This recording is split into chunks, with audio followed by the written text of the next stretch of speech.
الله أكبر الله أكبر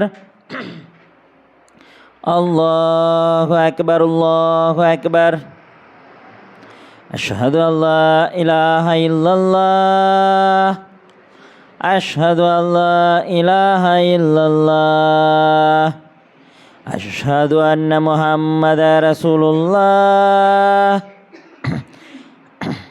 أشهد أن محمدا رسول الله حي على الصلاة حي على الصلاة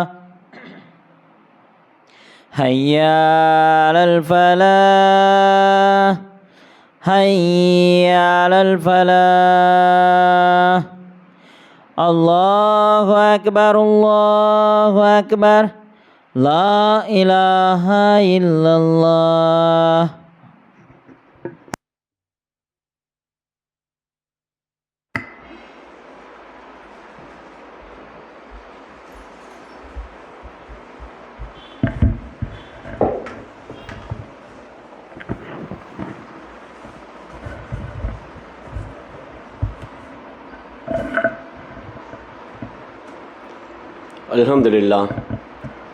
அல்ஹம்துலில்லாஹி ரப்பில் ஆலமீன் அஸ்ஸலாத்து வஸ்ஸலாமு ரசூல் கரீம் ஸல்லல்லாஹு அலைஹி வஸல்லம்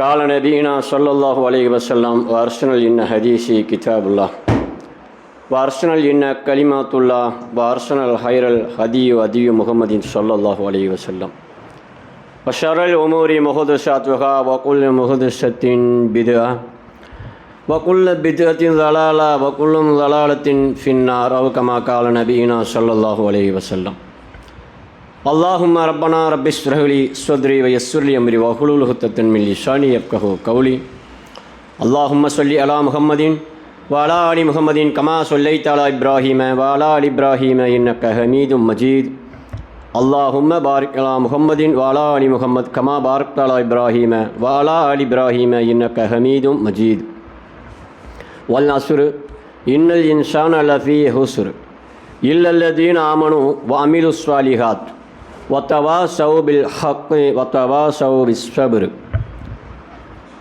إن الصلاة ونسكي ومحياي ومماتي لله رب العالمين ربي زدني علما صدق الله العظيم. கண்ணியத்திற்கும் பெருமதிப்பிற்கும் உரிய எல்லாம் வல்ல அல்லாஹுவின் நல்லடியார்களே, அருமை தாய்மார்களே, சகோதர சகோதரிகளே, அகிலத்தின் அதிபதி அல்லாஹு ஜல்லஷானு தாலாவால் படைக்கப்பட்ட இந்த உலகம் ஒரு அற்புதமான படைப்பாக பல்லாயிரக்கணக்கான உயிரினங்களையும் சுமந்த ஒரு பூமியாக வல்ல இறைவன் இந்த பூமி பந்தை உருவாக்கியிருக்கிறான். இந்த பூமி பந்தில் சிறந்த படைப்பாக மனித குலத்தையும் படைத்து அவனுக்கு எதை வேண்டும் எதை கொடுக்க வேண்டும் என்பதையெல்லாம் தீர்மானித்தவனாக வல்ல இறைவன் மனித குலத்தை சிறப்பித்து வைத்திருக்கிறான். 90வது அத்தியாயம் சூரா பலதிலே அல்லாஹ் பேசும் பொழுது வஹதை நாக்கும் நஜித்தைன், நன்மைகளையும் தீமைகளையும் மனிதனுக்கு நாம் பிரித்தறிவித்தோம். நன்மை எது, சொர்க்கத்திற்கு செல்லக்கூடிய நன்மைகள் எது, நரகத்திற்கு இழுத்து செல்லக்கூடிய தீமைகள் எது என்கின்ற 2 வழிகளையும் நாம் மனிதனுக்கு காட்டியிருக்கிறோம். எனவே மனிதன் சிந்தித்து பார்க்க வேண்டும்.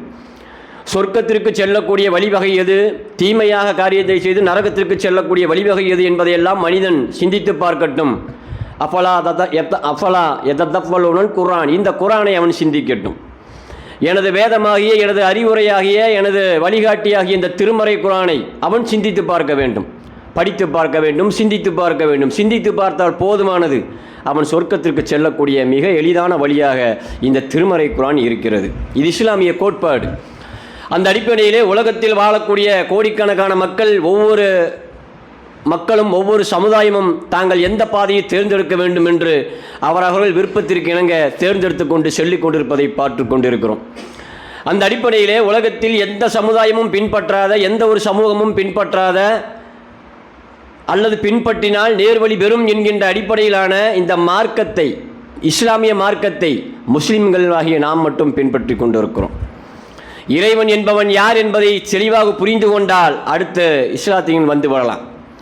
அந்த அடிப்படையிலே உலகத்தில் கோடிக்கணக்கான சித்தாந்தங்கள், வழிகாட்டுதல்கள் இருந்தாலும் உலக மக்கள் அனைவராலும் ஒப்புக்கொள்ளப்பட்ட ஒரு மார்க்கமாக இஸ்லாம் மட்டும்தான் இன்றைய அளவும் பார்க்கப்படுகிறது. காரணம், தன்னுடைய கொள்கை கோட்பாடுகளினால் இஸ்லாம் தனிச்சிறந்து விளங்குகிறது, தனித்துவம் வாய்ந்ததாக விளங்குகிறது. இதை அனைத்து மதத்தவர்களும், இஸ்லாமை பின்பற்றாத மற்ற மதத்தவர்களும் கூட இஸ்லாம் தான் சரியான ஒரு வழிகாட்டுதல், அதுதான் சரியான வழிமுறையை மக்களுக்கு சொல்லுகிறது, மனித குலத்துக்கு தேவையான ஒன்று இஸ்லாம் தான் என்கின்ற அளவிற்கு பேசும் பொருளாகவே இஸ்லாம் மாறிவிட்டது. ஆனால் அந்த இஸ்லாத்தினுடைய வழிமுறைகளை, அந்த இஸ்லாத்தை ஏற்றுக்கொண்டவர்கள் நாம் சரியான முறையில் கடைபிடிக்கிறோமா? ஒருவர் இஸ்லாம் ஆக வேண்டும், நான் இஸ்லாமியனாக மாற வேண்டும், நான் முஸ்லீமாக மாற வேண்டும், நான் சொர்க்கத்திற்கு செல்ல வேண்டும் என்று இந்த உலகத்தில் யாரெல்லாம் நினைக்கிறார்களோ அவர்கள் அனைவருக்குமே அல்லாஹ் தஆலா வழிகாட்டுதலாக சொல்கின்றான், லக்கத் கான லக்கும் ஃபீ ரசூலுல்லாஹி உஸ்வத்துன் ஹஸனா. அந்த மாதிரி யாரெல்லாம் எண்ணம் கொண்டு நான் முஸ்லீமாக வேண்டும், சொர்க்கத்திற்கு செல்ல வேண்டும் என்று நினைக்கிறார்களோ அவர்கள் அனைவருக்கும் இந்த தூதர் முகமது இடத்திலே ஒரு வழிகாட்டுதல் இருக்குது என்று பேசுகிறான். அந்த தூதர் எதை வழிகாட்டினார்? எப்படிப்பட்ட வழிகளை காட்டினார்? நீங்கள் முஸ்லீமாக வேண்டுமா, மூமீனாக வேண்டுமா, முதலாக சொல்லுங்கள் லா இலாஹ இல்லல்லாஹ், அல்லாஹ்வை தவிர வேறு யாரும் கடவுள் இல்லை என்று நான் மனப்பூர்வமாக ஒப்புக்கொள்கிறேன் என்று நீங்கள் வழிமொழியுங்கள். அடுத்தபடியாக முஹம்மது ரசூலுல்லாஹ், முகம்மதாகிய நான் அல்லாஹ்வுடைய தூதராக இருக்கிறேன், உங்களை சொர்க்கத்திற்கு அழைத்து செல்லக்கூடிய ஒரு தூதுவனாக அல்லாஹ்வின் செய்தியை சொல்லக்கூடியவனாக நான் இருக்கிறேன் என்று நீங்கள் உறுதிமொழி உண்டு சாட்சி சொல்லிவிடுங்கள், நீங்கள் முஸ்லீம்களாக சொர்க்கவாசிகளாக மாறிவிடுவீர்கள் என்று பெருமானார் சொன்னார்கள். அந்த அடிப்படையில் அந்த கலிமாவை யாரெல்லாம் சொன்னார்களோ அனைவரும் ஈமான் கொண்டு விட்டார்கள். ஈமான் என்று சொன்னால் நம்பிக்கை. அல்லாஹுவை, அல்லாஹ்வுடைய தூதரை, மலக்குமார்களை, மறைவான மறுமை வாழ்க்கையை, ஃபர்சக் என்கின்ற கபர் வாழ்க்கையை, இறந்ததுக்கு பிறகும் ஒரு வாழ்க்கை உண்டு, இறந்ததுக்கு பிறகு வாழ்க்கை கபர் வாழ்க்கை உண்டு, அதற்கு பிறகு மறுமை வாழ்க்கை உண்டு என்றெல்லாம் யாரெல்லாம் முழுவதுமாக நம்பிக்கை கொள்கிறார்களோ அவன் அனைவரும் முஸ்லிம் என்கின்ற வட்டத்திற்குள் வந்துவிடுகிறார்கள், ஈமான் கொண்டவர்கள் என்ற வட்டத்திற்குள் வந்துவிடுகிறார்கள். அந்த அடிப்படையில் சகோதரர்களே, மற்ற மதத்தவர்களை விட்டுவிடுங்கள். அவர்கள் அல்லாஹ்வை ஈமான் கொள்ளவில்லை, அல்லாஹ்வுடைய எந்த ஒரு காரியத்தையும் ஈமான் கொள்ளவில்லை, ஈமான் கொள்ள வேண்டிய எந்த விஷயத்தையும் அவர்கள் நம்பிக்கை கொள்ளவில்லை. அதனால் அவர்கள் வாழ்க்கை எப்படி வேண்டுமானாலும் இருக்கும். அவர்கள் சுயமாக முடிவெடுத்துக் கொள்வார்கள். எங்களுக்கு இவர்தான் சொல்லித் தந்தார், எங்களுக்கு இவர்தான் கற்றுத்தந்தார், இவர்தான் எங்களுக்கு குரு, இவர்தான் எங்களுக்கு ஆசான் என்கின்ற அடிப்படையில் யார் சொல்லுமானாலும் ஏற்றுக்கொள்வார்கள். அது நல்லதோ கெட்டதோ என்பதை பற்றி சிந்திக்க மாட்டார்கள். அது மறுமைக்கு சிறந்ததாக இருக்கிறதா, அதை சொன்னது கடவுள் தானா, இது எப்படி நாம் சாத்தியப்படும், மனித குலத்துக்கு இது தேவையான ஒன்றுதானா என்பதையெல்லாம் சிந்திக்காதவர்களாகத்தான் மற்ற மதத்தவர்களை சேர்ந்தவர்கள் இருக்கிறார்கள். ஆனால் ஒரு முஸ்லீம், அல்லாஹ்வை ஈமான் கொண்ட மற்ற காரியங்களையும் ஈமான் கொண்ட ஒரு முஸ்லீம் எப்படி இருக்க வேண்டும், எவ்வாறு இருக்க வேண்டும், அல்லாஹ் அதற்கான பாடங்களையும் திருமறை குர்ஆனிலே தெளிவாகவே எடுக்கிறான். 33 அத்தியாயம் சூரா அஹ்ஸாபினுடைய 36வது வசனத்தில் அல்லாஹ் சொல்லி காட்டும் பொழுது, வமா கான லில் மூமினீன வலா மூமினாத்தின் இதா கலல்லாஹு வ ரசூலுஹு அம்ரன் ஐ யகூனு லஹுமுல் ഖിയറതു மின் அம்ரிஹிம் வமை யஹ்மில்லாஹ வ ரசூலுஹு ஃபகது லல்ல லலாமன் முபீனா. அல்லாஹ் தெளிவாகவே பேசுகிறான். அல்லாஹும் அல்லாஹ்வுடைய தூதரும் ஒரு காரியம் குறித்து கட்டளையிட்டு விட்டால், ஒரு காரியத்தை நீங்கள் செய்யுங்கள் என்று சொல்லிவிட்டால், அந்த காரியத்தில், அந்த கட்டளையில் அபிப்பிராயம் கொள்வதற்கு எந்த ஒரு முஸ்லீமான பெண்ணுக்கோ ஆணுக்கோ உரிமை இல்லை, தகுதி இல்லை. எவ்வளவு தெளிவாக அல்லாஹ் பேசினான் பாருங்களேன். அல்லாஹ்வாகிய எனக்கு தெரியும், உன்னை படைச்சவன் நான், உனக்கு எதை தரணும் எதை தரக்கூடாது, நீ எந்த வழியில் போனால் சொர்க்கம் கிடைக்கும், எந்த வழியில் போனால் நரகம் கிடைக்கும் என்பதையெல்லாம் திட்டமாக தெளிவாக நான் அறிவித்திருக்கிறேன். அதைத்தான் என்னுடைய தூதர் முகமது நபிக்கும் சொல்லியிருக்கிறேன். அவர் அதைத்தான் உங்களுக்கு சொல்கிறார். அவர் எதுவும் தானாக பேசுவதில்லை. முகமது நபி தன் சொந்த கருத்தை உங்களுக்கு கட்டளையாக சொல்லுவதில்லை. அவருக்கு அறிவிக்கப்படுவதெல்லாம் என்னிடமிருந்து வஹீ செய்திதான். என் மூலம் ஜிப்ரீல் அலைஹிஸ்ஸலாத்து வஸ்ஸலாம் வருகிறார், முகமது நபிக்கு கட்டளையிடுகிறார், அதை அவர் உங்களுக்கு சொல்கிறார். நீங்கள் அதை படித்து பார்த்து, சிந்தித்து பார்த்து, சீர்தூக்கி பார்த்து அதை பின்பற்ற வேண்டும். அதுதான் உங்களுடைய வேலை. அது நீங்கள் அபிப்பிராயம் பேலம் கொள்வதற்கோ, இது இப்படி இருக்கிறது, இது சரியா வருமா, இது தவறா வருமா, இப்படி போனால் கரெக்டாக வருமா என்கின்ற அந்த அபிப்பிராய வேதமெல்லாம் எந்த ஒரு முஸ்லீம், நம்பிக்கை கொண்ட முஸ்லீம் மூமீனும் கொள்ளக்கூடாது. அந்த கட்டளைக்கு மாறு செய்யவும் கூடாது. அப்படி அபிப்பிராயம் கொண்டால் அப்படி அதன் அடிப்படையில் நடக்காவிட்டால் உங்களுக்கு நரகம் என்கின்ற கொடிய வேதனை தயாராக இருக்கிறது என்று நீங்கள் எண்ணிக்கொள்ள வேண்டும். காரணம், அல்லாஹ்வாகிய நான் உங்களுக்கு சொல்லும் கட்டளை எல்லாம் உங்களை சொர்க்கத்திற்கு அழைத்து செல்லக்கூடிய கட்டளைகள் தான். உங்களை ஒருபோதும் நரகத்திற்கு அழைத்து செல்லாது, உங்களை ஒருபோதும் சைத்தானுடைய வழியில் ஒன்று விட்டு விடாது. அப்படிப்பட்ட கட்டளைகளைத்தான் உங்களுக்கு நான் சொல்லுகிறேன் என்று வல்ல இறைவன் இந்த அத்தியாயத்திலே, இந்த வசனத்திலே எவ்வளவு தெளிவாக அல்லாஹ் பேசுகிறான். இது முஸ்லிம்களுக்கும் மூமின்களுக்கும் நன்றாக தெரியும். குரானை படித்தவர்களுக்கு, மௌலவிமார்களுக்கு, ஆபில்மார்களுக்கு, அஜ்ரத்மார்களுக்கு அல்லது குரானை படித்து சிந்தித்தவர்களுக்கு எல்லோருக்கும் புரியும். புரிந்தும் நாம் ஏன் இன்னும் சில வேளைகளில், இன்னும் சில காலகட்டங்களில் சூழ்நிலைக்கு ஏற்ப அல்லாஹ்வுடைய கட்டளைக்கு மாறு செய்கிறோம், அல்லாஹ்வுடைய கட்டளையை மீறுகிறோம், அல்லாஹ் சொன்னதுக்கு எக்குத்தப்பாக ஏன் நடந்து கொள்கிறோம்? காரணம், அந்த ஈமானுடைய சுவையை, நம்பிக்கை கொண்டோம் இல்லையா, ஈமான் கொண்டோம் இல்லையா, அதனுடைய சுவையை இன்னும் நான் அறிந்து கொள்ளவில்லை. எனக்கு பசிக்கிறது, ஏதாவது கொடுங்கள் என்று கேட்கிறோம், மண்ணை கொண்டு கொடுப்பார்கள். இந்த பசின்னு சொன்ன பாவம், பசியாருன்னு சொன்ன மண்ணை கொடுத்தோம் சொன்னால் சாப்பிட மாட்டோம், யோசிப்போம். என்னங்க மண்ணை கொண்டு வந்து தர்றீங்க, நான் பசிக்குதுங்கிறேன், பசிக்கு இதான் உணவு என்று அடுத்த கேள்வி கேட்போமே. அல்லது ஏதோ டேஸ்ட் இல்லாத, சுவை இல்லாத எதையாவது ஒரு உணவுப் பொருளை கொண்டு வந்து இந்தாப்பா பசிக்குதுன்னு சொன்னேன், இந்தா சாப்பிடுன்னு சொல்லி தந்தா அதை சாப்பிடுவோமா? வாயில் வைப்போம், உப்பு இருக்காது, மிளகு இருக்காது, ஒன்றுமே இருக்காது, சப்புன்னு இருக்கும். எவ்வளவு பசி இருந்தாலும் என்னங்க இதுன்னு ஒரு கேள்வி கேட்போம் இல்லையா? சாப்பிடுறது ரெண்டாவது, சரி பசிக்குது என்னமோ ஆகட்டும் கொண்டாங்கன்னு சாப்பிடுறது ரெண்டாவது. ஒரு கேள்வி கேட்போம் இல்லையா? என்னங்க பசிக்குதுன்னு சொல்லி கேட்டால் இப்படி ஒரு சாப்பாடு தந்துருக்கு, இதுக்கு நீங்கள் சாப்பாடு தராமையே இருக்கலாமே, இதுக்கு நீங்கள் தராமையே இருக்கலாமேன்னு ஒரு கேள்வி கேட்போம் இல்லையா? ஏன்?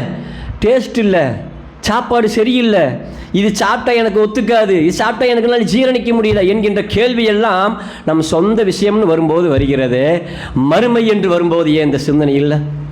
அல்லாஹ் சொல்லியிருக்கிறான், இதை நம்ம செயல்படுத்த வேண்டும், இதுக்கு மீறக்கூடாது, மீறினால் நரக நெருப்பு கடுமையாக நமக்கு போட்டு வாட்டி வதைக்கும் என்கின்ற எண்ணமெல்லாம் ஏன் மறுமை சிந்தனை இல்லாமல் போய்விட்டது? காரணம், ஈமானுடைய அந்த சுவையை நாம் இன்னும் உணர்ந்து கொள்ளவில்லை. யாருக்கு 3 தன்மைகள் இருக்கிறதோ அவர் ஈமானுடைய சுவையை உணர்ந்து கொண்டார், அவர்தான் சொர்க்கவாசி என்று பெருமானார் சொன்னார்கள். அந்த 3 தன்மை, அல்லாஹும் அல்லாஹ்வுடைய தூதரும் இவர்களை தவிர உலகத்தில் வேறு எதுவும் எனக்கு பெரிதில்லை என்ற எண்ணம் முதலில் வர வேண்டும். அந்த எண்ணம் முதலில் ஆழமாக நம்ம மனசில் பதிஞ்சிடணும். யார் சொன்னாலும் சரி, எவர் சொன்னாலும் சரி, யார் எப்படி சொன்னாலும் சரி, அல்லாஹும் அல்லாஹ்வுடைய தூதரும் அந்த விஷயத்தில் சொல்லி இருக்கிறார்களா, செய்வேன். உலகமே ஒட்டுமொத்தமாக எதிர்த்தாலும் சரி, அல்லாஹ்வும் அல்லாஹ்வுடைய தூதரும் கட்டளையிட்டார்களா, அதை நான் செய்வேன். அதன் விளைவு என்ன ஆனாலும் பரவாயில்லை, உசிரே போனாலும் பரவாயில்ல, அல்லாஹ்வுடைய கட்டளையை செய்து முடிப்பேன். இப்படி இருக்க வேண்டும் ஒரு மனிதன். இந்த ஒட்டுமொத்த உலகமும் சரி சேர்ந்து எதிர்த்தாலும் சரி, அல்லாஹ்வும் அல்லாஹ்வுடைய தூதரும் ஒரு காரியம் குறித்து செய்யக்கூடாது என்று சொல்லிவிட்டார்களா, அதை நான் செய்ய மாட்டேன், என் உசிரே போனாலும் சரி செய்ய மாட்டேன், அதற்காக என் உயிரை கொடுக்க தயாராக இருக்கிறேன், அல்லாஹ்விற்கு மாறு செய்ய மாட்டேன், அல்லாஹ்வுடைய தூதருக்கும் மாறு செய்ய மாட்டேன். இப்படி வர வேண்டும் ஈமான். இதுதான் ஈமானுடைய முதல் அம்சம்.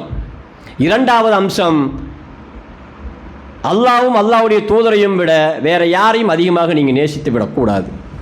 உங்களுடைய நேசம் எப்போ யார் மீது இருந்தாலும் சரி, எதன் மீது இருந்தாலும் சரி, பெற்ற தாயாக இருந்தாலும் சரி, பெற்ற தாயாக இருந்தாலும், தந்தையாக இருந்தாலும், மனைவி மக்களாக இருந்தாலும், நண்பர்களாக இருந்தாலும், யாராக இருந்தாலும், அல்லாஹ்வும் அல்லாஹ்வுடைய தூதருக்கும் அடுத்தபடியாகத்தான் நீங்கள். அல்லாஹ்வின் தூதர் ஸல்லல்லாஹு அலைஹி வஸல்லம் அவர்கள் உமர் ரலியல்லாஹு அன்ஹு வருகிறார்கள், அல்லாஹ்வின் தூதரே நான் உங்களை அதிகமாக நேசிக்கிறேன், என் தாயைக்கு அடுத்தபடியாக உங்களை நேசிக்கிறேன், என் தந்தைக்கு அடுத்தபடியாக நேசிக்கிறேன் என்றெல்லாம் சொல்கிற பல பேர் உதாரணங்களை காட்டி சொல்கிறார்கள். அல்லாஹ்வின் தூதர் சொல்கிறார்கள், இல்லை இல்லை இல்லை உமரே, நீங்கள் இன்னும் ஈமான் கொள்ளவில்லை, உங்கள் ஈமான் இன்னும் முழுமையடையவில்லை. இறுதியாக என்னமெல்லாமோ சொல்லி பார்க்குறாங்க. ரசூல் ஸல்லல்லாஹு அலைஹி வஸல்லம் ஒத்து வரல. அல்லாஹ்வின் தூதரே, என் உசுரை விட நான் அதிகமாக உங்களை நேசிக்கிறேன், என் உசுரை விட நான் அதிகமாக நேசிக்கிறேன், நீங்கள் தான் எனக்கு பெருசு, உங்களுடைய கட்டளை தான் எனக்கு பெருசு, உங்கள் வழிகாட்டுதல் எனக்கு பெருசு, அதற்கு அடுத்தபடியாக என் உயிரே என்று சொல்கிறார்கள். உமரே, இப்பொழுதுதான் உங்கள் ஈமான் முழுமை பெற்று இருக்கிறது. நம்ம உசுரை விட அதிகமாக அல்லாஹ்வை நேசிக்கணும், உசுரை விட அதிகமாக அல்லாஹ்வின் தூதரை நேசிக்கணும். அப்போ தான் உண்மையான ஈமானுடைய சுவையை உணர்ந்து கொண்டோம். இப்படி யாருடைய நேசமாக இருந்தாலும், எதன் மீது நீங்கள் நேசம் வைப்பவராக இருந்தாலும், அல்லாஹ்வும் அல்லாஹ்வுடைய தூதருக்கும் அடுத்தபடியாக அவர்களை நீங்கள் நேசியுங்கள், அது உங்களை சொர்க்கத்திற்கு சென்று வழிவகுக்கும். மூன்றாவது அம்சம், நமக்கு நேர்வழி இன்னதுதான் தெரிந்துவிட்டது, சொர்க்கத்திற்கு செல்லக்கூடிய வழிகள் இதுதான் தெரிந்துவிட்டது, தெரிந்திருந்தும் தெரிஞ்சிட்டும் பிறகும் அதையிருந்து தவறி செல்வதை, அதிலிருந்து பிறந்து செல்வதை, அந்த நேர்வழியிலிருந்து டைவர்ட் ஆகி வேறு வழி பாதை நோக்கி செல்வதை நாம் வெறுக்க வேண்டும். எப்படி வெறுக்க வேண்டும் என்று தெரியுமா? நெருப்பில் எரியப்படுவதை எப்படி நாம் வெறுப்போமோ, நெருப்பில் தூக்கி வீசப்படுவதை எவ்வாறு நாம் விரும்ப மாட்டோமோ அதுபோல வெறுக்க வேண்டும். நெருப்பில் தூக்கி வீசப்படுவதை ஒருபோதும் நாம் அனுமதிக்க மாட்டோமே. வீசப்படுவது ஒரு பக்கம் இருக்கட்டும், நெருப்பை கொண்டு வந்து பக்கத்தில் முகத்தை முன்னாடி ஒரு 10 நிமிஷம் வச்சுக்கிறேன் பாய், தாங்கிக்கிங்க பாய் சொன்ன விடுவோமா? நெருப்பை விடுங்களேன், இந்தா தகன்னு மின்னுது வெயில், கடுமையான வெயில். நரகத்தினுடைய ஒரு சின்ன மிகச்சிறிய வெளிப்பாடு, கற்பனைக்கு எட்டாத ஒரு மிகச்சிறிய வெளிப்பாடு தான் அந்த வெயில், கோடை காலம். பாய் எனக்காக ஒரு 10 நிமிஷம் அந்த வெயிலில் நின்றுங்களேன். உங்கள் தாய் சொல்கிறாங்க பாய், உங்கள் பெத்த தாய் சொல்கிறாங்க ஒரு 10 நிமிஷம் அந்த வெயிலில் போய், மொட்டை வெயிலில் போய், உச்சி வெயிலில் போய் நின்றுட்டு வாங்க பாய். நிற்பம்மா நம்ம பெத்த தாயாகுது யாராகுது, என்ன விளையாடுறீங்களே நீங்கள், கேட்போமா இல்லையா? காரணம் அதனுடைய அனல் கொடுமை, யாருமே விரும்ப மாட்டோம்.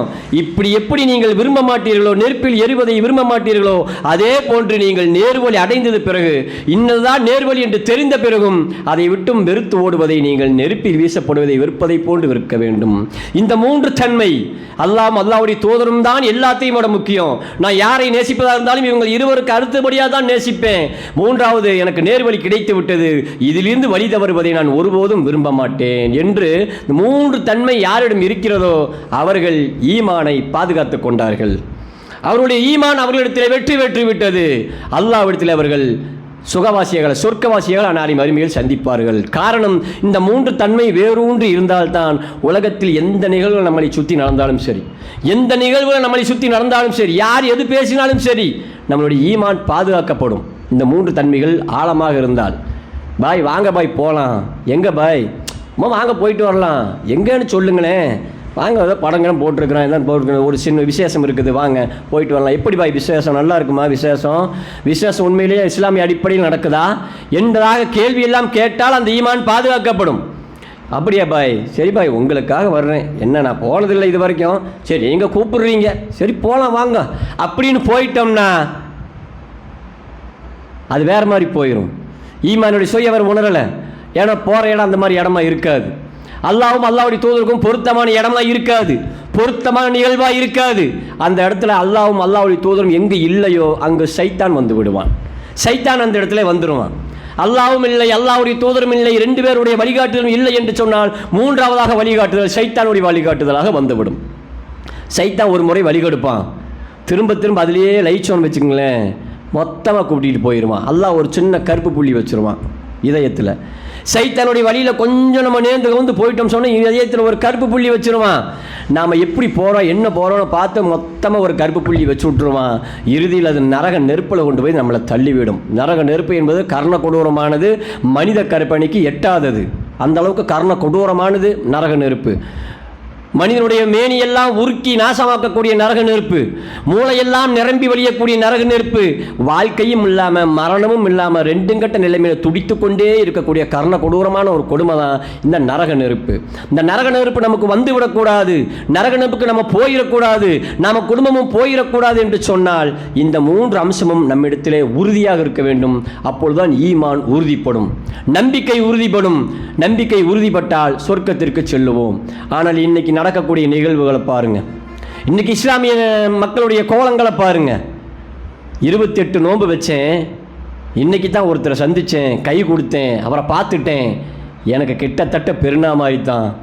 28 நோம்பினுடைய பலன் எனக்கு இந்த ஒரு நேரத்தில் கிடச்சிடுச்சுன்னு சொல்லி ஒரு இஸ்லாமிய சமூகத்தை சேர்ந்த ஒரு இளைஞன் சொல்கிறான் என்று சொன்னால் என்ன ஈமான் உங்களுக்கு? யாரை பார்க்க வேண்டும் என்று ஒரு முஸ்லீம் ஆசைப்பட வேண்டும் சகோதரர்களே? அல்லாஹ்வை ஈமான் கொண்டு, அல்லாஹ்வின் தூதரை ஈமான் கொண்டு சொர்க்கம் செல்ல வேண்டும் என்று நம்பிக்கை உண்டு, சலாமெல்லாம் சொல்லி கலிமாவெல்லாம் சொல்லி ஒரு இஸ்லாமிய குடும்பத்தில் பிறந்து விட்டால் அவர் சொர்க்கம் சென்று விடுவாரா? அதனுடைய வழிகாட்டுதல் அல்லாஹ்வின் தூதரிடத்திலே இல்லையா? முன்மாதிரி யார் நமக்கு? அல்லாஹ் அதைத்தான் சொல்கிறான், சொர்க்கத்துக்கு நீ போகணும்னு ஆசைப்பட்டீங்கன்னா உனக்கு முன்மாதிரி பெருமானார், உனக்கு முன்மாதிரி முகமது நபி, வேறு யாரையுமே நீ முன்மாதிரியாக எடுத்துக்கொள்ளக்கூடாது. உன் தாயினுடைய கருவறையில் பிறந்தது முதல் சில பல காலம் வாழ்ந்து மரணித்து மண்ணுக்குள் சென்று திரும்ப என்னை சந்திக்கின்ற வரை மறுமை வரைக்கும் உண்டான வழிகாட்டுதல் முகமது நபி இடத்தில் தான் மனிதனே இருக்கிறது, வேறு யாரிடத்திலும் இல்லை. வேறு யாரையும் நீ பின்பற்றி விடாதே, வேறு யாரையும் தலைவன் என்று சொல்லி பின்னால் ஓடிவிடாதே, அவரை முன்மாதிரியாக எடுத்துக்கொள்ளாதே என்று அல்லாஹ் தெளிவாக கட்டளையிடும் பொழுது 28 நோம்பு வைத்த ஒரு இளைஞன், முஸ்லீம் இளைஞன் 28 நோம்பையும் வச்சுட்டு கடைசியாக 29 நோம்புக்கு அவரை சந்தித்தேன், கை கொடுத்தேன், பார்த்துட்டேன், இன்னைக்கு எனக்கு முழுசாக திருப்தி ஆகி போச்சு, அடுத்த மரணிச்சாலே நான் சொர்க்கத்துக்கு போயிடுவேன்னு சொல்லக்கூடிய அளவுக்கு பேசுகிறாருன்னா எங்கே போய் சொல்லுவது இந்த இஸ்லாமிய சமூகத்துடைய ஈமானை? இதை வேடிக்கை பார்த்து கொண்டிருக்கிறார்களே அவர் குடும்பத்தார்கள், அவரை சுற்றி இருந்த மக்கள் வேடிக்கை பார்த்து கொண்டிருக்கிறார்களே, ஒரு வார்த்தை கூட கேட்காம, என்னப்பா நீ இப்படி பேசுற, உனக்கு என்ன பைத்தியம் பிடித்து விட்டதா என்று ஒரு ஆள் கூட அவரை பக்கத்தில் இருந்து ஒருத்தர் கூட கேட்கல. காரணம், எல்லாமே சைத்தானுடைய கூட்டங்கள். யாருக்குமே ஈமான் இல்லை. யாரையெல்லாமோ கூட்டு வந்து தொழுகையில் நிற்க வைக்கக்கூடிய அவல நிலை. தொழுகை என்பது சாதாரண விஷயமா, சாதாரண காரியமா? தொழுகை என்பது மற்ற மதத்தவர்கள் செய்யக்கூடிய போன்ற ஒரு வழிபாடாது? சிந்தித்து பார்க்க வேண்டாமா? நிகழ்ச்சி ஏற்பாடு செய்தவர்களும் சரி. இப்போ ஈமான் இல்லை, ஈமான் பரிசுத்தம் இல்லை. ஈமான் கொண்டோம் என்று வெறுமனே வாயில் சொல்வதால் மட்டும் ஒரு மனிதன் ஈமான் கொண்டு விட முடியாது சகோதரர்களே. அந்த 3 அம்சங்கள் முதல்ல ரசூலுல்லாஹ் சொன்ன அந்த 3 அம்சங்கள் வரணும். வந்ததுக்கு பிறகு அதை செயல்படுத்த வேண்டும். அப்படி செயல்படுத்தக்கூடியவர்களாக அந்த ஜமாத்துக்காரர்கள் இருந்திருந்தால் அப்படி ஒரு அவலம் உலகத்தில் நிறைவேறி இருக்காது. அங்கு வந்த அந்த மனிதனும் யாரை தலைவன் என்று போட்டி புகழ்ந்தார்கள், அந்த மனிதனும் அந்த தொழுகையிலே சரியான நடவடிக்கையிலே செய்யவில்லை, கற்றுக் கொடுக்கவில்லை. தொழுகைனா எப்படி இருக்கும் என்பதை சொல்லிக் கொடுக்கவில்லை. உண்மையில் அந்த ரக்காத்து தொழுகை, மஹ்ரிப் தொழுகை தொழுதார்கள். அந்த மஹ்ரிப் தொழுகை அல்லாவிற்காக தொழுதல்ல. ஃபவைலுல்லில் முஸல்லீன், தொழுகையாளிகளுக்கும் கேடுதான் அல்லாஹ் பேசுகிறான். சூரா மாவுல் அல்லாஹ் தான் தொழுகையாளிக்கு கேடுதான். ஃபவைலுல்லில் முஸல்லீன் அல்லதீனஹும் அன் ஸலாத்திஹிம் சாஹூன், பிற மக்களுக்கு காட்டுவதற்காக அவன் தொழுகிறான். என்னை தொழவில்லை, அவன் எனக்காக தொழவில்லை, மக்கள் பாராட்ட வேண்டும், மக்கள் பார்க்க வேண்டும் என்பதற்காக அவன் தொழுகிறான். அவன் தொழுகையை நான் பாயை சுருட்டுவதை போன்று சுருட்டி என் முகத்தில் விசிறி அடிப்பேன் நாளை மறுமையிலே. அவனுக்கு கேடுதான் என்று அல்லாஹ் சொல்கிறான். அல்லாஹ் யாரை பார்த்து உனக்கு கேடுதான் என்று சொல்லிவிட்டானோ அவன் நரகத்தை தான் சந்திப்பான், நரகத்தினுடைய கர்ண கொடூரத்தை தான் சந்திப்பான். அவன் எவ்வளோ ரக்கத் தொழுதாலும் சரி, அல்லாஹ்வுடைய வாய்ந்து ஒரு வார்த்தை புறப்பட்டு உனக்கு கேடுதான்ப்பான்னு சொன்னால் முடிஞ்சு போச்சு. அப்போ ஃபவைலுல்லில் முஸல்லீன், தொழுகையாளிகளுக்கு கேடுதான். இப்படிப்பட்ட தொழுகையாளிகளுக்கும் கேடுதான். இப்படி ஒரு தொழுகை நிகழ்ச்சியை ஏற்பாடு செய்து அரசியல்வாதியை கூட்டிக் கொண்டு வந்து அங்கே லைனில் நிற்க வச்சு அங்கே தொழுது அங்கே சேட்டைகள் செய்து உலகமே பார்த்து விமர்சனம் செய்யக்கூடிய அளவிற்கான ஒரு தொழுகை அங்கே நடைபெற்றது சொன்னால் அனைவருக்குமே அங்கு கேடுதான். எங்கே போய் சொல்லுவது இந்த ஈமானை? ஈமானா இது? நம்பிக்கையா இது? நம்பிக்கை சரியாக இருக்கிறதா? சிந்தித்து பார்க்க வேண்டும். பர்தா போட்ட ஒரு பெண்மணி, இஸ்லாமிய பெண்மணி, கண்ணை கசக்கி கொண்டு அழுகிறாள். ஏம்மா அழுவுற, என்னாச்சு உனக்கு? நான் அவரை பார்க்கணும்னு நினச்சேன், பார்க்க முடியல. பார்க்கணும்னு நினச்சி வந்தேன், பார்க்க முடியல. இது வரைக்கும் பார்க்க முடியல. நான் பேசுகிற இந்த வீடியோவை அவர் பார்த்தா பரவாயில்ல, உடனே ஓடி வந்து என்னை பார்ப்பாரு போல இருக்குன்னு கண்ணை கசக்கி கொண்டு அழுகிறாள். குடும்பத்தில் எப்படி வார்த்தை எடுத்திருக்கிறார்கள் பாருங்கள் அந்த பெண்மணியை. ஒரு குடும்பத் தலைவி இப்படி செய்யலாமா? இந்த குடும்பத் தலைவி இப்படி இருந்தால் இந்த குடும்பத் தலைவி பெற்றெடுத்த மக்களுடைய நிலைமையை கொஞ்சம் எண்ணி பாருங்கள். அவர் கட்டிய கணவனுடைய நிலைமையை கொஞ்சம் எண்ணி பாருங்கள். அவர்கள் இருக்கக்கூடிய மொஹல்லாவாசிகளுடைய ஜமாத்துடைய நிலைமையை கொஞ்சம் எண்ணி பாருங்கள். அனைவருமே அல்லாஹ்விடத்திலே மிகப்பெரிய குற்றவாளிகளுக்குத்தான் வந்து நிற்பார்கள். அந்த பெண்மணி கண்ணை கசக்கி பேசி கொண்டிருக்கும் போதே மலக்குமார்கள் உசுரை பிடிச்சிட்டா நிலைமை என்ன? 28 நோம்பு வச்சேன், அவரை சந்தித்தேன், கை கொடுத்தேன், எனக்கு எல்லாமே கிடச்சி போச்சுன்னு சொல்லக்கூடிய இளைஞனுடைய உயிர் அன்றைக்கு பறிக்கப்பட்டிருந்தால் அவருடைய நிலைமை என்ன? ஒரு முஸ்லீம் மௌத்தா போயிட்டாருன்னு சொல்ல முடியுமா?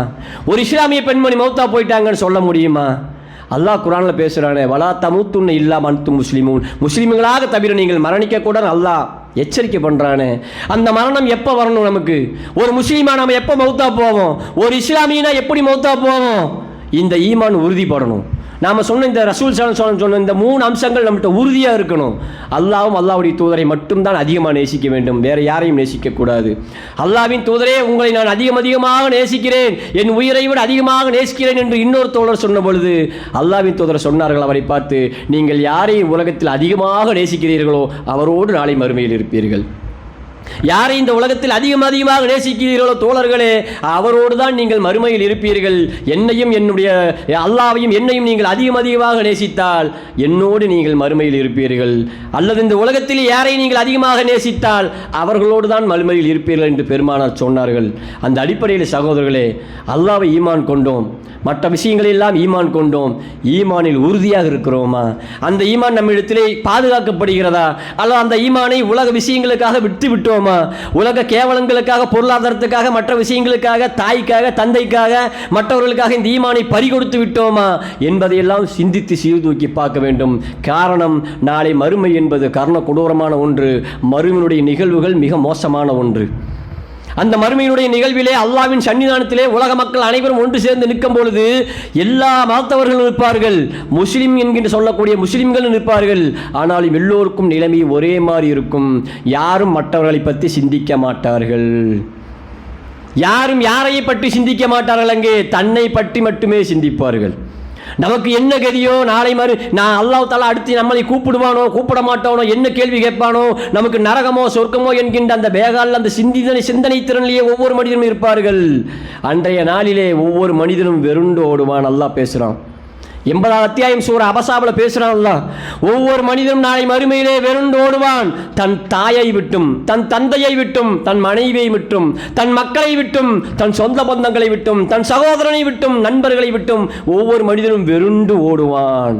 யாருமே எனக்கு முக்கியம் இல்லை, நான் தான் எனக்கு முக்கியம் என்று தன்னை கருதி கொண்டு வெறுண்டு ஓடுவான். அந்த மகத்தான மறுமை நாளை மனிதர்களே நீங்கள் அஞ்சுங்கள். உங்களை பாதுகாக்க அங்கே யாருமே வரமாட்டாங்க. நீங்கள் ஈமான் கொண்ட அந்த ஈமான், பாதுகாக்கப்பட்ட ஈமான் மட்டும்தான் உங்களை அங்கு பாதுகாக்கும். அல்லாஹ்வின் தூதருடைய வழிமுறை மட்டும்தான் உங்களை பாதுகாக்கும். நான் அனுப்பிய இந்த திருமறை குர்ஆன் மட்டும்தான் உங்களை பாதுகாக்கும், வேறு எதுவும் பாதுகாக்காது. இந்த மூன்றும் உங்களிடத்திலே வந்துவிட்டால் சொர்க்கவாசியாக நீங்கள் மாறிவிடுவீர்கள் என்று அல்லாஹ் தஆலா மறுமையினுடைய நிகழ்வுகள் குறித்தும் இந்த திருமறை குர்ஆனில் பேசுகிறான். ஈமானை பாதுகாக்கக்கூடிய எல்லா வழிமுறைகளையும் அல்லாஹ்வின் தூதரோடு காட்டி தந்த வழிமுறைகளை அல்லாஹ் பேசுகிறான்.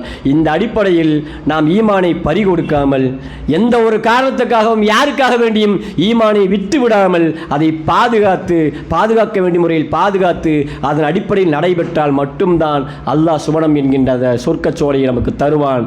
எந்த கண்ணும் கண்டிராத, எந்த காதும் கேட்டிராத மகத்தான ஒரு இடம்தான் அந்த சொர்க்கம். மனித கற்பனை கெட்டாத இன்பம் நிகழ்ந்த ஒரு இடம்தான் அந்த சொர்க்கம். அந்த சொர்க்க வாழ்க்கைக்கு ஆசைப்பட்டால் இந்த உலக வாழ்க்கை நமக்கு சீரும் சிறப்புமாக அமையும். இல்லை என்று சொன்னால், ஈமான் பாதுகாக்கப்படவில்லை என்று சொன்னால் இந்த உலகத்தில் கொஞ்ச காலம் சுகம் அனுபவிக்கலாம். அதுவும் அந்த சுகம் சுகமாக இருக்காது, வேதனையாகத்தான் இருக்கும். இந்த உலகத்தில் அல்லாஹ் வேதனையை தந்துடுவான். இந்த உலகத்தில் அல்லாஹ்வை மறந்தால், அல்லாஹ்வுடைய தூதரை மறந்தால், வேதத்தை மறந்தால் அல்லாஹ் நம்மை மறந்து விடுவான். இந்த உலகத்திலே அல்லாஹ் நம்மை மறந்து விட்டான் என்று சொன்னால் சைத்தான் நம்மிடத்திலே குடிகொண்டு விடுவான். சைத்தானுடைய வழிமுறை அனைத்துமே வேதனை மிகுந்ததாகத்தான் இருக்குமே ஒழிய சுகமாக இருக்காது, நிம்மதியாக இருக்காது. முதலில் நிம்மதியை தூக்கி விடுவான் சைத்தான். என் வழியில் வந்து விட்டால் உனக்கு முதல்ல நிம்மதியை தூக்கிடுவேன், பிறகு உனக்கு கஷ்டம் நஷ்டம் எல்லாமே சேர்ந்து வந்துக்கிட்டே இருக்கும். ஏன்னா என்னுடைய வழி அதுதான்.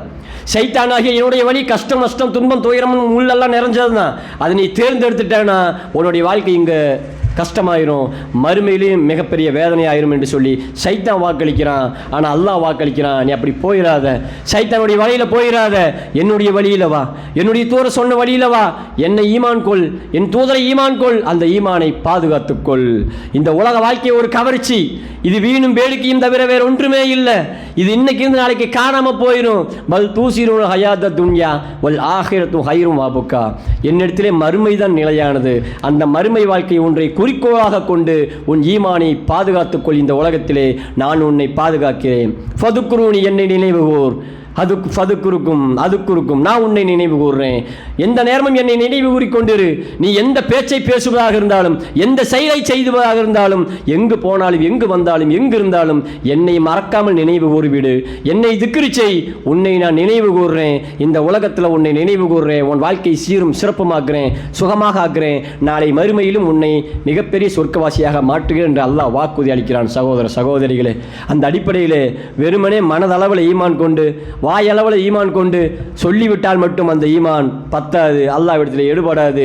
அதை செயல் வடிவில் கொண்டு வர வேண்டும். அந்த ஈமானை பாதுகாக்க வேண்டும். உலக ஆசைகளை எல்லாம் ஒதுக்கிவிட்டு அல்லாஹ்வும் அல்லாஹ்வுடைய தூதர் மட்டும்தான் எனக்கு முக்கியம் என்கின்ற எண்ணத்தோடு இந்த உலகத்தை வாழ்ந்து, இந்த எண்ணத்தோடு உலகத்திலே நாம் மறைந்தால் அல்லாஹ் சொன்னது அடிப்படையிலே வலா தமூத்துன்ன இல்லாவா அன்தும் முஸ்லிமூன், முஸ்லிம்களாக நாம் வாழ்ந்து முஸ்லிம்களாக மரணிக்கக்கூடிய பாக்கியத்தை அல்லாஹ் நமக்கு தந்து விடுவான். அப்படிப்பட்ட ஈமானை பாதுகாத்து கொண்ட மக்களாக, ஈமானை பாதுகாப்பு பெற்ற மக்களாக, அல்லாஹ்விற்கும் அல்லாஹ்வுடைய தூதருக்கும் முற்றிலும் அடிபணிந்து வாழ்ந்த மக்களாக வல்ல இறைவன் நம் அனைவரையும் ஆக்கியர் விரிவானாக.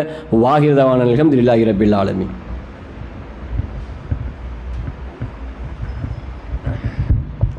அல்ஹம்துலில்லாஹி ரப்பில் ஆலமீன். அஸ்ஸலாத்து வஸ்ஸலாமு அலா ரசூலில் கரீம் ஸல்லல்லாஹு அலைஹி வஸல்லம். கண்ணியத்திற்குரிய அருமை சகோதரர்களே, மனிதனுக்கு அல்லாஹ் தஆலா வழங்கிய நிகமத்துகளில் மிகப்பெரிய நிகமத்து எதுன்னா இளம் வயது. இளம் வயது ஒன்று தான் சகோதரர்கள். அல்லாஹ் தஆலா மிக மிக உன்னிப்பாக ரொம்ப பர்ஃபெக்டாக அல்லாஹ் கவனிக்கக்கூடிய ஒரு பருவ வயதுன்னா இளம் வயது தான். காரணம், எதையும் கிரகித்து கொண்டு செய்யக்கூடிய ஒரு எண்ணம் இந்த இளம் வயதில் தான் வரும். எதையும் துணிச்சலாக செய்யக்கூடிய எண்ணமும் இளம் வயதில் தான் வரும்.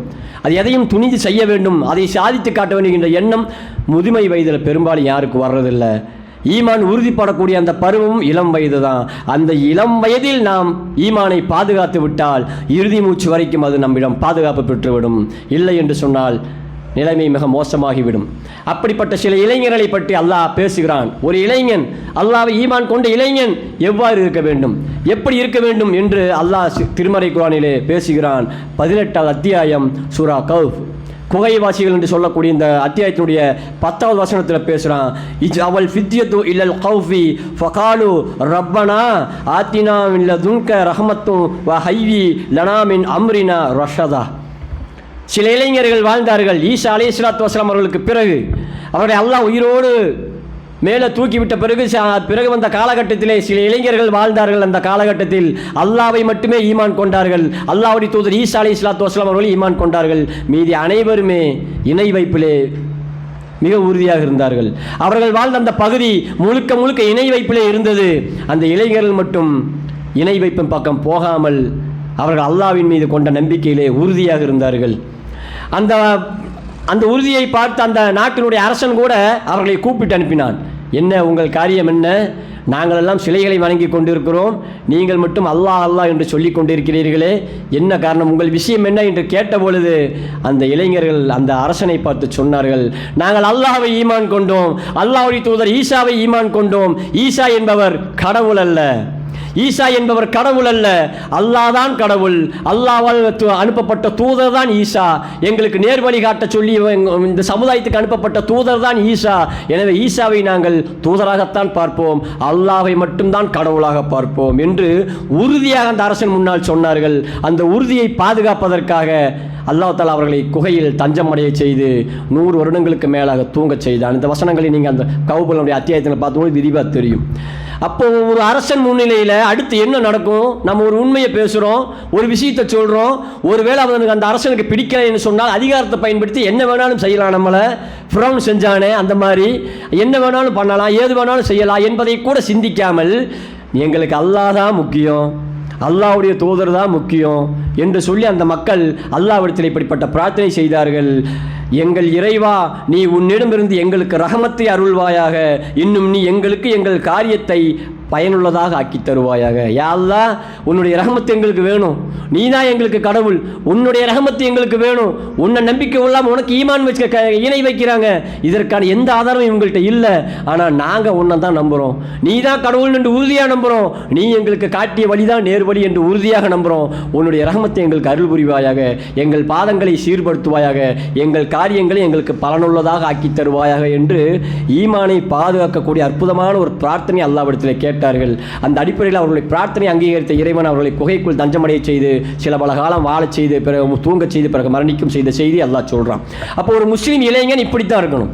யார் முன்னாடி நின்று பேசினாலும் சரி, எந்த சபையில் பேசினாலும் சரி, அல்லாஹ்வை முன்னிறுத்தித்தான் பேச வேண்டும், அல்லாஹ்வுடைய தூதரை முன்னிறுத்தித்தான் பேச வேண்டும். அதனுடைய பின்விளைவுகள் மோசமும் தெரிஞ்சாலும் கூட நாம் விட்டுக் கொடுக்கக்கூடாது, அல்லாஹ்வையும் அல்லாஹ்வுடைய தூதரையும் ஒருபோதும் விட்டு கொடுக்கக்கூடாது. அதனுடைய ஒரு சிறந்த உதாரணமாகத்தான் இந்த இளைஞர்களை பற்றிய செய்தி அல்லாஹ் பேசுகிறான். அந்த அடிப்படையில் சகோதரர்களே, இளம் வயது சகோதரர்கள், இளம் வயது மனிதர்கள், இளம் சிறார்கள் இந்த விஷயத்திலே தெளிவாக இருக்கணும். அதுக்கு நாம தான் நம்ம மக்களை பக்குவப்படுத்தணும். பெற்றோர்களாகவே நாம தான் நம்ம மக்களை பக்குவப்படுத்தணும். வளர்ந்து வரக்கூடிய மக்களுக்கு நாம தான் போதனைகள் செய்யணும். லுக்மான் அலைஹிஸ்ஸலாத்து வஸலாம் எப்படி தன் அற்புதமான மகனுக்கு அறிவுரை சொன்னார்களோ அந்த அறிவுரையை பூரா நாம முதல்ல படித்து பார்க்கணும். சூரா லுக்மானில் வரும் அந்த வசனங்கள், அதை நம்ம படித்து பார்க்கணும். தன் மகனுக்கு என்ன அறிவுரை சொன்னார், எப்படி பக்குவப்படுத்தினார், அந்த மக்களை எப்படி பக்குவப்படுத்தினார், அந்த மக்களை எப்படி சொர்க்கவாசியாக மாற்றினாங்க என்பதையெல்லாம் நாம் படித்து பார்த்து நாமும் அதைப்படி நடக்கக்கூடிய மக்களாக நம் மக்களை உருவாக்க வேண்டும். தொழுகை பற்றி மக்களுக்கு சொல்லணும், ஈமான்னா என்னன்னு சொல்லணும், அல்லாஹ்னா யாருன்னு சொல்லணும், அல்லாஹ்வுடைய மன்னிப்பை சொல்லணும், அல்லாஹ்வுடைய தண்டனையை சொல்லணும், ரசூலுல்லாஹி வழிமுறைகளை சொல்லிக் கொடுக்கணும். இப்படி சொல்லி கொடுத்து பக்குவப்படும் போது அரசியல்வாதி பின்னாடி போக மக்களாக இல்லாமல், அல்லது வேறு யார் பின்னாடி மக்களாக இல்லாமல், வேறு யாரையும் முன்மாதிரியாக தேர்ந்தெடுக்காத ஒரு மக்களாக நம்ம மக்களை பக்குவப்படுத்தக்கூடிய பொறுப்பு கடமையும் பெற்றோராகிய நமக்குத்தான் இருக்கிறது. இதை நாம் ஒருபோதும் மறக்காமல் நாம் முதலில் பக்குவப்பட வேண்டும், ஈமானை பாதுகாக்க வேண்டும். நம் குடும்பத்தாரையும் அந்த ஈமானை சொல்லிக் கொடுத்து நம் மக்களையும் சொல்லிக் கொடுத்து பக்குவப்படுத்தி ஜன்னத்துல் ஃபிர்தௌஸ் என்ற சொர்க்கத்தின் உயர்ந்த இடத்தில் நபிகள் நாயகம் ஸல்லல்லாஹு அலைஹி வஸல்லம் அவர்களோடு ஒன்றாக தங்கியிருக்கும் பாக்கியம் பெற்ற மக்களாக நாம் மாற வேண்டும், நம் குடும்பத்தாரும் மாற வேண்டும், சமூக மக்களையும் மாற்ற வேண்டும். அப்படிப்பட்ட பெரும் பாக்கியத்தை வல்ல ரஹ்மான் நமக்கும் நம் குடும்பத்தார் அனைவருக்கும் சமூக உறவுகளுக்கும் நம் முன் சென்றவர்களுக்கும் நம் எதிர்கால சந்ததிகளுக்கும் தந்தொருள் புரிவானாக. வாஹிதவான அல்ஹம்துலில்லாஹி ரப்பில் ஆலமீன். அஸ்ஸலாமு அலைக்கும் வரஹ்மத்துல்லாஹி வபரகாத்துஹு.